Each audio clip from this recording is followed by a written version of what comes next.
si le roman Frankenstein percole partout dans la culture depuis sa parution, comme ces 3 jours de colloque qui s'achèvent nous l'ont bien montré, il en va évidemment de même dans l'une de ses formes les plus populaires de fiction contemporaine, la série télé.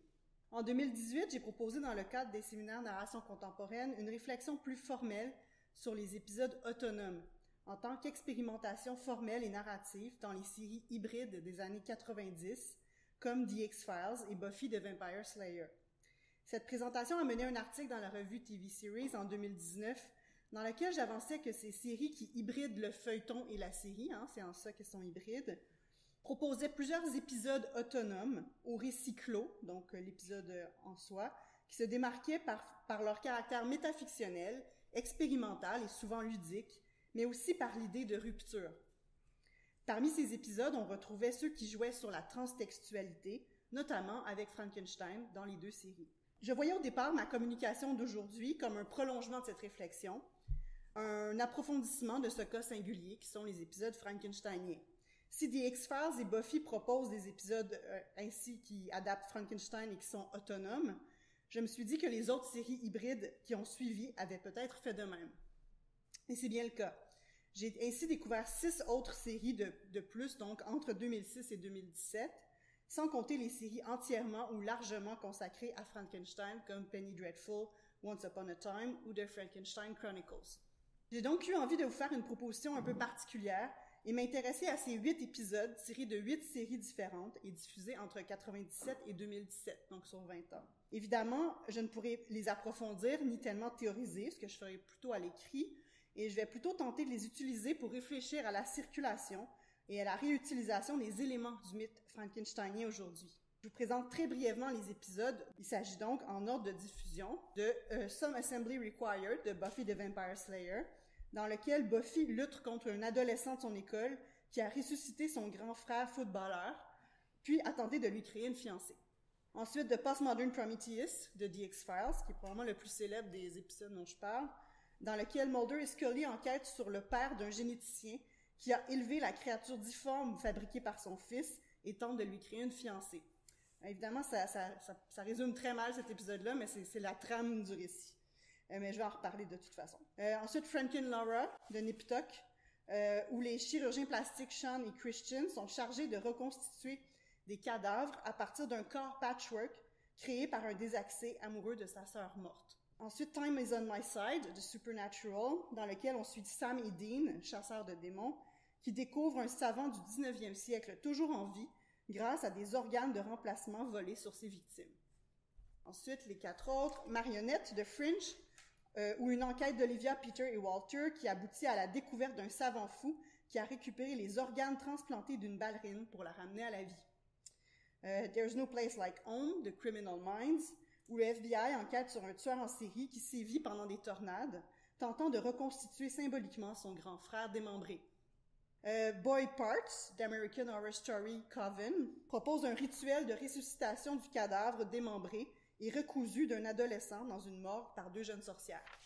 Et finalement, The Sun Also Rises, de la série Grimm, qui s'intéresse à des scientifiques qui ont tenté de ressusciter le fils de l'un d'eux, mais qui ont créé un monstre en choisissant sans le savoir des membres d'un démon. Alors, à l'écoute en rafale de tous ces épisodes, je n'ai pu que constater que la plupart ne sont pas vraiment autonomes, en fait. Le micro-récit, donc à part les 2 premiers sur lesquels je m'étais basée. Le micro-récit frankensteinien, donc je vais parler de cette façon-là dans ma communication, est tissé dans le macro-récit des séries, en fait. Ce qui les rend encore plus intéressants à mon sens, puisqu'ils intègrent l'intertexte à une matrice fantastique plus large et s'expliquent aisément par l'évolution de la forme télésérielle au cours de la décennie 2000. Dans mon article, j'émettais l'hypothèse que les épisodes autonomes étaient une particularité des séries hybrides des années 90. Une hybridité entre le feuilleton et la série qui me semblait une période transitoire avant l'émergence d'une vraie complexité narrative dans les années 2000. Les séries ont des structures narratives plus complexes et les véritables épisodes autonomes sont presque chose du passé, même s'il existe encore de rares exemples d'épisodes qui expérimentent avec la forme, la temporalité ou la focalisation narrative. Ainsi, à partir de Niptok, le 3e épisode, les épisodes frankensteiniens sont partiellement autonomes, en ce que le récit du savant fou et de sa créature ne se poursuit pas dans le reste de la série, restant confiné à l'épisode, mais ils sont également intégrés d'une certaine manière dans le feuilleton, dans la mesure où ils servent immanquablement de révélateurs pour les personnages habituels de la série. Dans Niptok, la façon dont le savant fou perçoit la vie de sa créature, pourtant simple cadavre, met en abîme celle dont les chirurgiens plastiques traitent les corps des femmes dans leur pratique et leur vie privée. Dans Supernatural, la méthode pour atteindre l'immortalité développée par le savant fou est l'objet de la quête de Sam comme solution à la mort inévitable et prochaine de son frère, mais révèle surtout les limites morales qu'ils ne sont pas prêts à franchir pour sauver leur peau. Dans Fringe, le corps de la ballerine transformée en marionnette fait écho au sentiment d'Olivia, récemment revenue du monde parallèle et qui a l'impression que son double lui a volé sa vie et son corps. D'ailleurs, à la fin de l'épisode, elle reproche à Peter de ne pas avoir vu dans les yeux de son double, qu'il ne s'agissait pas d'elle, alors que le savant fou a immédiatement vu dans les yeux de la créature ressuscitée que ce n'était plus la femme qu'il avait aimée. Il en va de même dans les 3 autres séries. Criminal Minds, l'attachement du tueur en série pour son frère rappelle à JJ qu'elle est forcée d'abandonner son fils pour le travail. Dans American Horror Story, le rituel de ressuscitation fait écho aux tentatives de procréation assistée d'une autre sorcière du Coven d'avoir un enfant. Alors que dans Grimm, l'hybridité démon-humain de la créature s'inscrit dans les enjeux principaux de la série et la mise en scène de l'amour paternel monstrueux déclenche les angoisses d'un des personnages principaux dont la femme s'apprête à accoucher de jumeaux. L'autre constatation que j'ai pu faire à l'écoute du corpus est d'ordre générique. Je m'attendais à ne trouver que des séries fantastiques, or le policier, le drame, l'horreur et la science-fiction offrent également des exemples marquants. Cette variété générique pourrait sembler anecdotique, mais je pense au contraire qu'elle met en évidence plusieurs points importants. D'abord, elle reflète parfaitement l'hybridité générique du texte original de Shelley, déjà à la frontière du romantisme noir, du gothique et de la science-fiction, et surtout des nombreuses adaptations qui ont suivi, tombant souvent dans le mélodrame, l'horreur ou la parodie.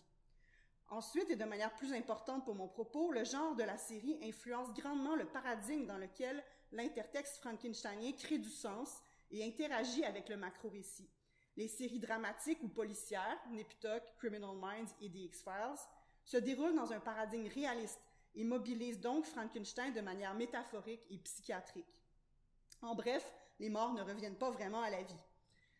Dans les séries fantastiques, de merveilleux et d'horreur, donc Buffy, Supernatural, American Horror Story, Grimm et même Fringe, le paradigme est plutôt magique et le récit frankensteinien de création de la vie ou de réanimation des cadavres est donc interprété de manière littérale. Les monstres sont bien parmi nous.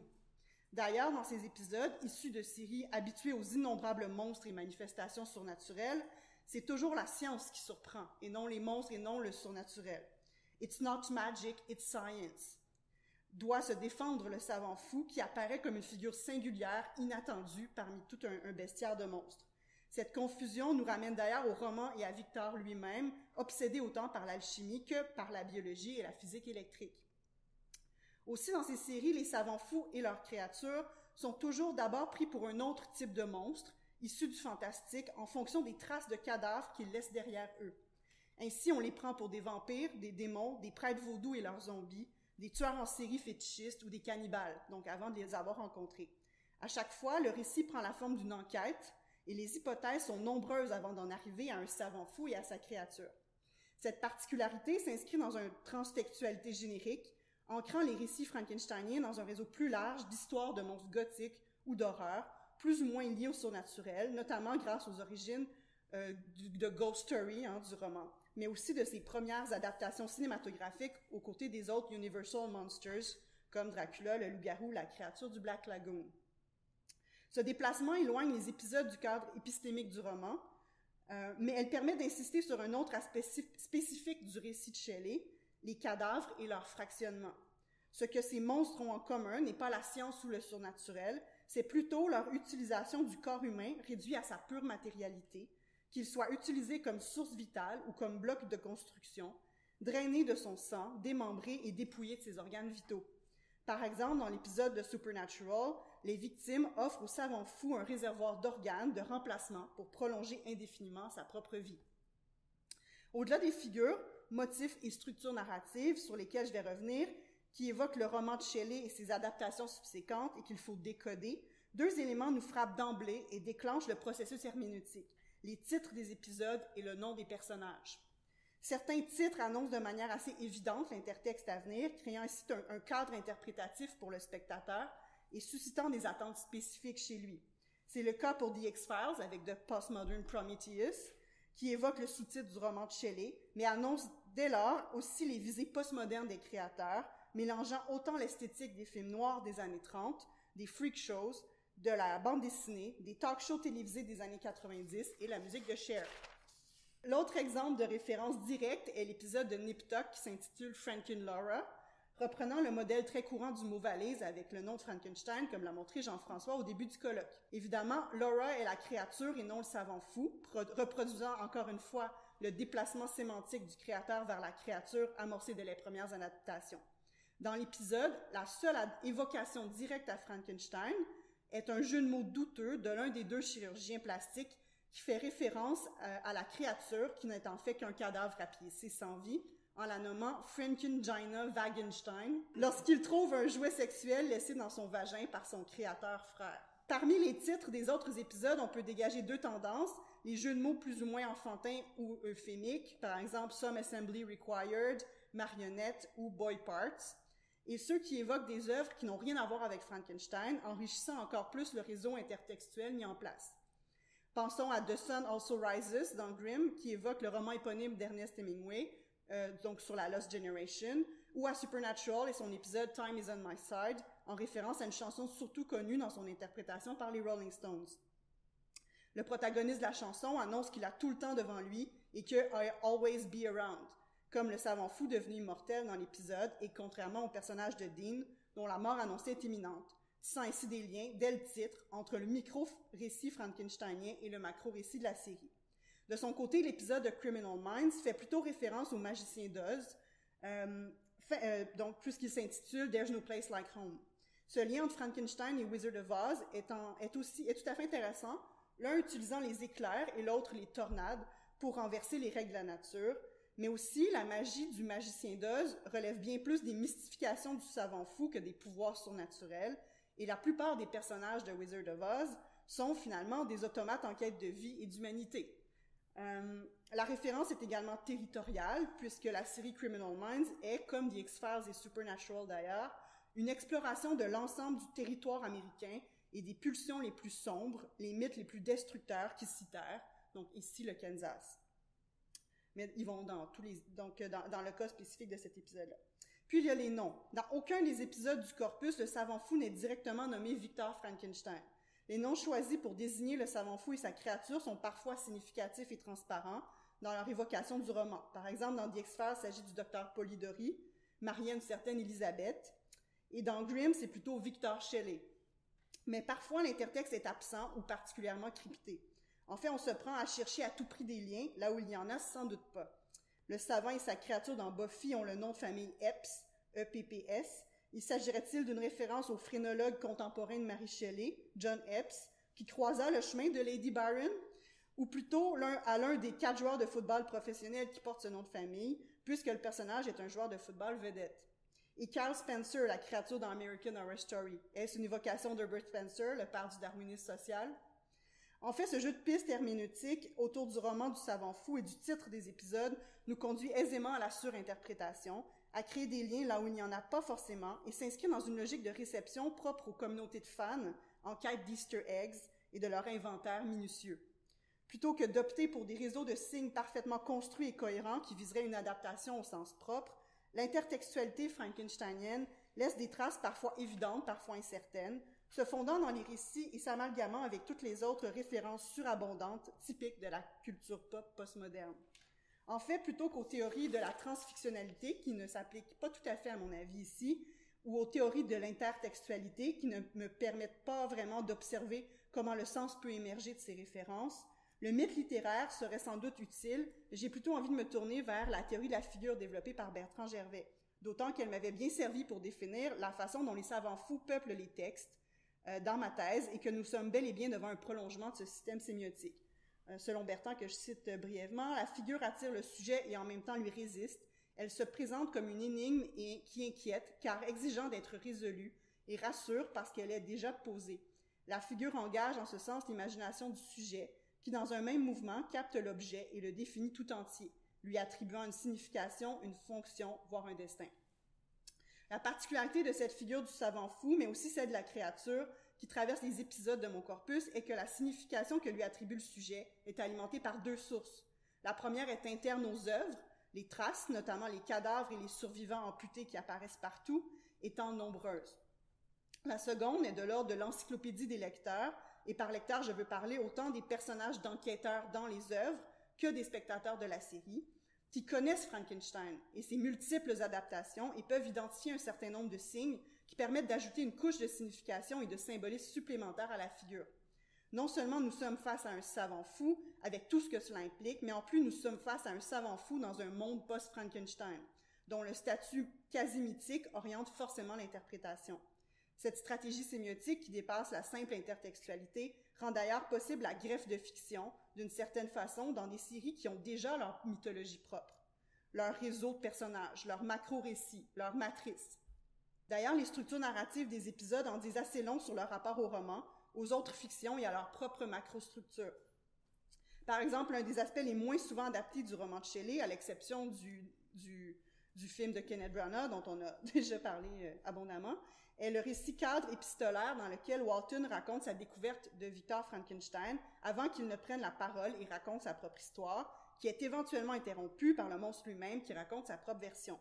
Cet emboîtement de récits est la raison pour laquelle le roman est si efficace dans sa réflexion sur l'identité, la morale et le statut des sujets. Dans l'épisode de The X-Files, Chris Carter s'amuse à créer un autre récit cadre qui n'a rien à voir avec celui de Shelley, mais qui finit par avoir la même fonction, la même efficacité narrative. Puisqu'il s'agit de la version postmoderne annoncée, le récit cadre est celui d'une bande dessinée, The Great Mutato, créée par un des personnages témoins de l'histoire, narrateur très peu fiable, et qui met en scène le monstre de l'histoire dans un cadre épistémique relevant du freak show. La première image pré-générique, le cold open, de l'épisode montre la couverture couleur de la BD, puis les cases de la première page en noir et blanc, qui se transforment par un fondu enchaîné en images réelles en noir et blanc, vous l'avez vu au tout début, et sert donc à créer un cadre narratif, esthétique et épistémique qui permettra à l'épisode de se déployer et aux spectateurs de comprendre que les codes habituels de la série seront détournés, mais sans pour autant la trahir. En témoigne le générique d'ouverture habituel et en couleur de la série qui interrompt brièvement la cohérence de l'épisode en noir et blanc. Au cœur de l'épisode, on a également une scène dans laquelle la créature, le grand Mutato, interrompt le récit et prend finalement la parole pour raconter sa version des faits, assez en longueur d'ailleurs, et déplacer la focalisation narrative alors qu'il apparaît clairement à l'écran pour la première fois. Du monstre terrifiant et typique de la série, il devient sujet et suscite immédiatement l'empathie de Mulder et Scully, tout comme celle du spectateur, qui voit dans la foule en colère munie de torches et encouragée par le problématique Dr. Polidori, le véritable monstre moral du récit. Évidemment, comme le roman de Shelley, le récit en chassant qui avait ouvert l'épisode vient aussi le refermer, permettant à la fois à la série de continuer comme si de rien n'était et de prendre des libertés à l'intérieur même des épisodes. Les autres séries aussi adoptent d'une certaine façon une structure narrative enchâssée, de manière moins spectaculaire et formalisée, mais peut-être plus révélatrice des particularités formelles du corpus.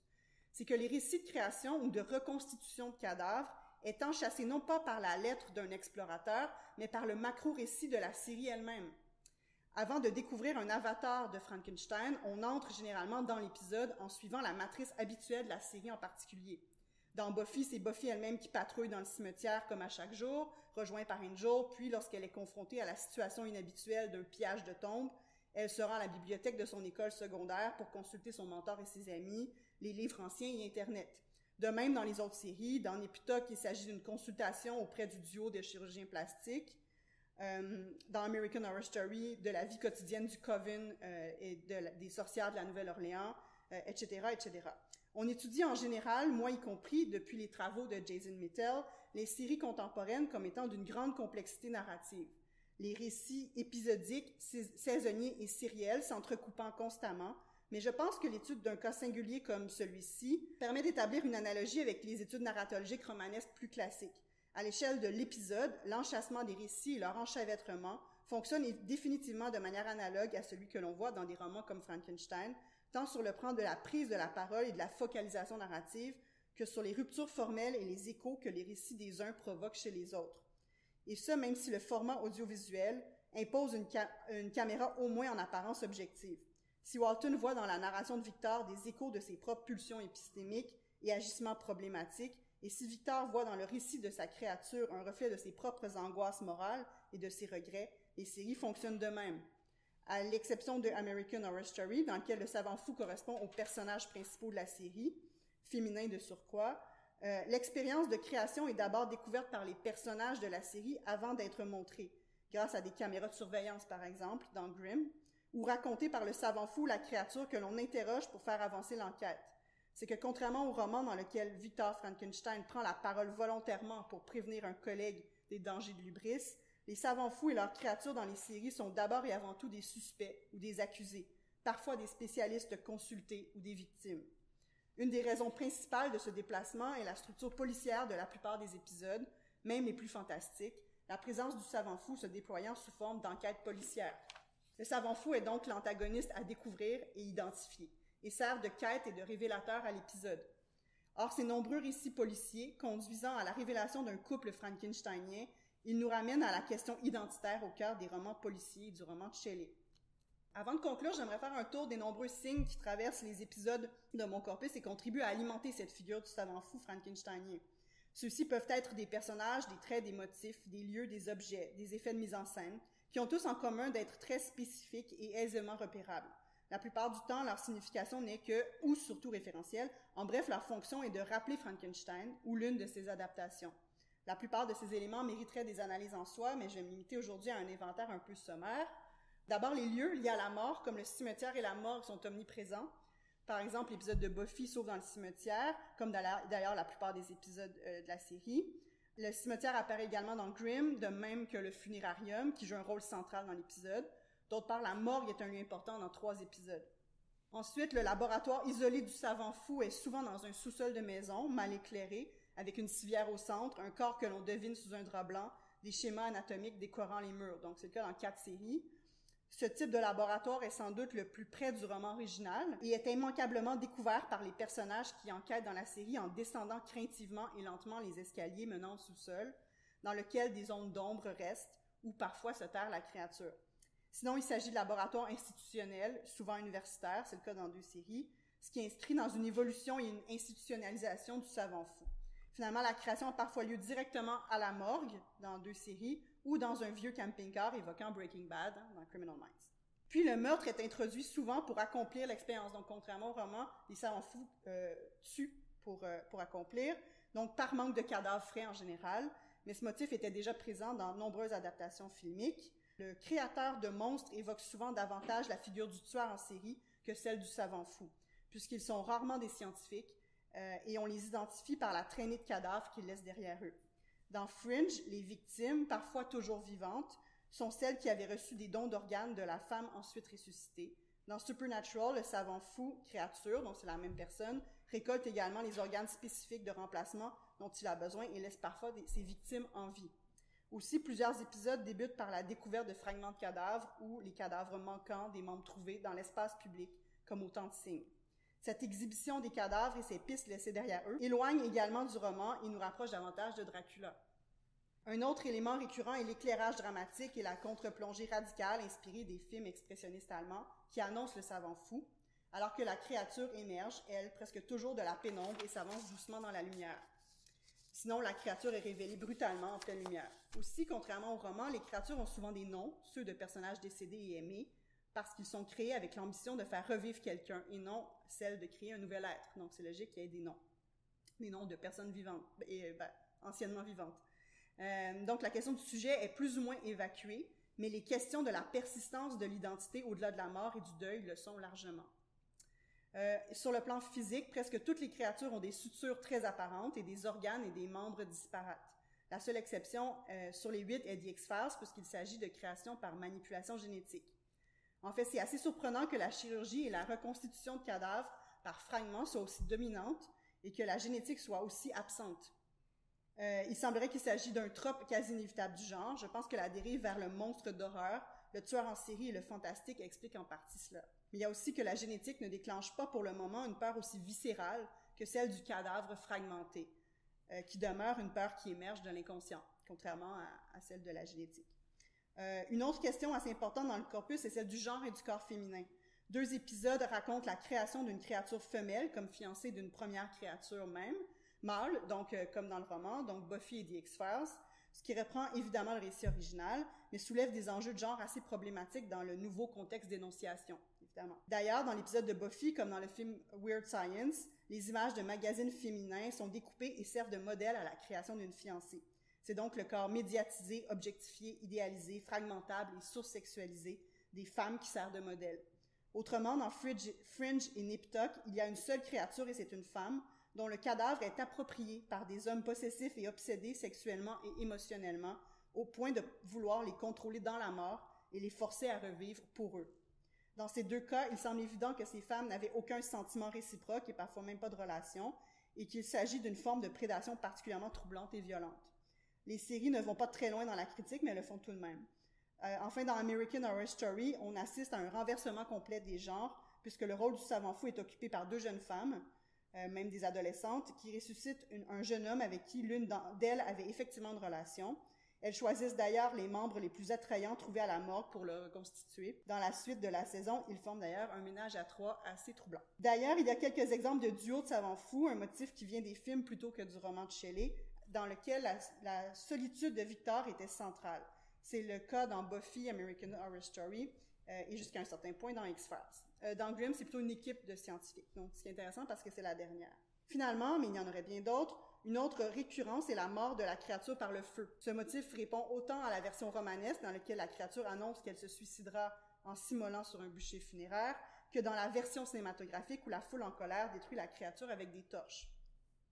Dans les séries, l'utilisation du feu est très variable. Dans Buffy, il s'agit d'un feu accidentel dans lequel la créature se lance et meurt avec sa fiancée inachevée. Dans The X-Files, il s'agit d'un feu de grange déclenché par une foule en colère, mais qui ne tue pas la créature finalement. Dans Nip Tuck, le corps de la créature est démembré et brûlé dans un four crématoire. Les autres morts vont des balles de fusil à la tornade en passant par l'enterrement vivant. Et les deux dernières survivent à la fin du récit. En conclusion, je voudrais aborder un aspect qui me semble important ici pour bien comprendre le corpus, tant il le traverse entièrement, et ce qu'il fait à et de Frankenstein, le déplacement des intentions des personnages de savants fous. Tous les épisodes, sans exception, présentent des savants fous aux motivations bien éloignées de celles de Victor Frankenstein, obsédé par sa quête épistémique pure, complètement aveugle aux conséquences possibles et aux enjeux moraux. Les savants fous de ce corpus agissent en connaissance de cause, ne se gênent pas pour tuer, et surtout ils agissent pour ressusciter quelqu'un et non développer un savoir nouveau. Et ils le font tous par amour. Dans la très vaste majorité des cas, il s'agit d'amour fraternel ou filial, alors qu'un seul cas est basé sur un amour romantique, Fringe, un autre sur un amour incestueux, Nip Tuck, et un dernier sur un amour de soi, Supernatural. Nous avons donc 6 séries qui présentent des savants fous qui tentent de recoudre le cadavre de leur fils, de leur frère ou de leur sœur, incapables de faire leur deuil. Leur comportement est donc plutôt de l'ordre psychique ou psychiatrique, ce qui les rapproche davantage du fou que du savant, contrairement aux autres exemples littéraires de savants fous, souvent d'une grande froideur émotionnelle, mais aussi procède à un retour à la famille traditionnelle et à la filiation qui avait justement été abandonnée par Victor Frankenstein dans son mariage toujours repoussé et avorté, dans sa procréation artificielle et dans son abandon de sa progéniture. Les séries nous montrent plutôt des savants fous dont l'attachement familial est problématique et destructeur, renversant ainsi le sens du récit frankensteinien et le déplaçant vers des enjeux plus contemporains, comme celui de la santé mentale. Et évidemment, ce déplacement vers des motivations plus psychologiques et émotionnelles s'inscrit dans une logique télésérielle dont la structure à rallonge impose de créer des enjeux à long terme pour les personnages et des lieux d'investissement pour les spectateurs.